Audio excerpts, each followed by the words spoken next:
Hello అందరికీ. చాలా సింపుల్‌గా అండ్ టేస్టీగా ఉండే చికెన్ కర్రీ ఎలా ప్రిపేర్ చేసుకోవాలో చూద్దాం. ఈ చికెన్ కర్రీ రైస్‌లోకి అండ్ అలాగే చపాతీలోకి రెండిట్లోకి చాలా బావుంటుంది టేస్ట్. సో, ఒక 4-5 స్పూన్స్ ఆఫ్ ఆయిల్ వేసుకున్నాక, చిన్నగా కట్ చేసుకున్న ఉల్లిపాయ, పచ్చిమిర్చి ముక్కలు వేసుకొని ఫ్రై చేసుకోవాలి.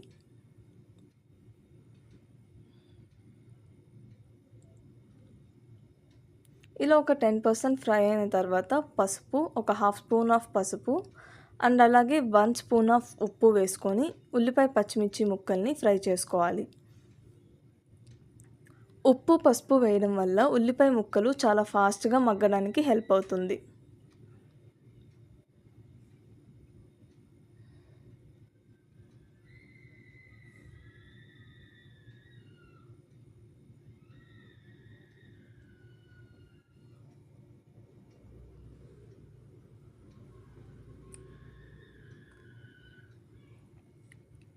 ఇలా ఉల్లిపాయ, పచ్చిమిర్చి బాగా ఫ్రై అయిపోయిన తర్వాత అందులోకి అల్లం, చున్నులపాయలు, ఎండు కొబ్బరి, గసగసాలు అండ్ అలాగే జీడిపప్పులు ఈ 5 ఇంగ్రీడియెంట్స్ వేసుకొని మనం ఒక పేస్ట్ లాగా ప్రిపేర్ చేసుకుందాం.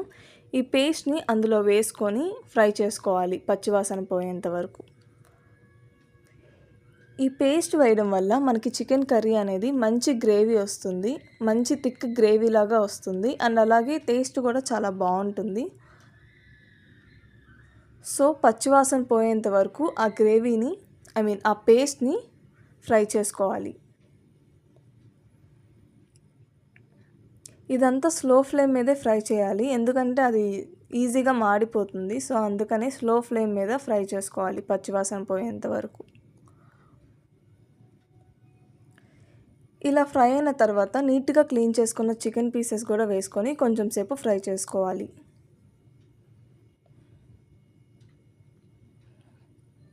ఇందులోకి నేను 2 స్పూన్స్ ఆఫ్ కారం తీసుకుంటున్నాను. సో, 2 స్పూన్స్ ఆఫ్ కారం అండ్ అలాగే ఇందాక ఒక స్పూన్ ఉప్పేసాం కదా! ఇంకొక హాఫ్ స్పూన్ ఉప్పేసుకుంటే సరిపోతుంది.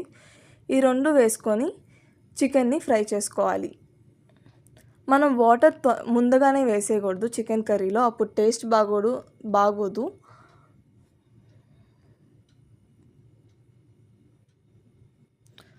చికెన్‌లో నుంచే మనకి వాటర్ వస్తుంది. సో, ఆ చికెన్‌లో నుంచి వాటర్ వచ్చి ఆ వాటర్‌లోనే చికెన్ అనేది 50% కుక్ అయిపోవాలి. అప్పుడు దాకా మనం వాటర్ పోసుకోకూడదు. ఇలా 50% చికెన్ కుక్ అయిపోయిన తర్వాత ఆయిల్ ఇలా పైకి తేలుతుంది. సో, ఇలా అయిన తర్వాత ఒక గ్లాస్ వాటర్ పోసుకుంటే మనకి తర్వాత ఆ వాటర్‌లో చికెన్ కుక్ అయిన తర్వాత థిక్ గ్రేవీ లాగా వస్తుంది చికెన్ కర్రీ. సో, ఒక గ్లాస్ వాటర్ పోసుకుంటున్నాను నేను. గ్లాస్ కాదు కానీ 3/4 ఆఫ్ వాటర్.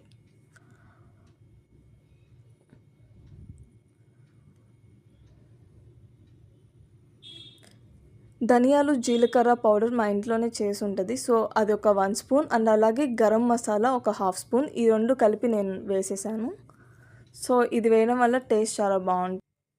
ఇందులోకి కరివేపాకు వేయడం వల్ల కర్రీ చాలా టేస్ట్ వస్తుంది. సో, ఒక 2-3 రెబ్బలు కరివేపాకు అండ్ అలాగే కొంచెం కొత్తిమీర, కసూరి మేతి వేయడం వల్ల కర్రీ టేస్ట్ చాలా బావుంటుంది. సో, కొంచెం కసూరి మేతి వేసుకొని ఆయిల్ పైకి తేలేంత వరకు కర్రీని ఉడికించుకోవాలి. థిక్ గ్రేవీ వచ్చిన తర్వాత ఆయిల్ పైకి తేలేంత వరకు ఉడికించుకుంటే మన చికెన్ కర్రీ ప్రిపేర్ అయిపోతుంది.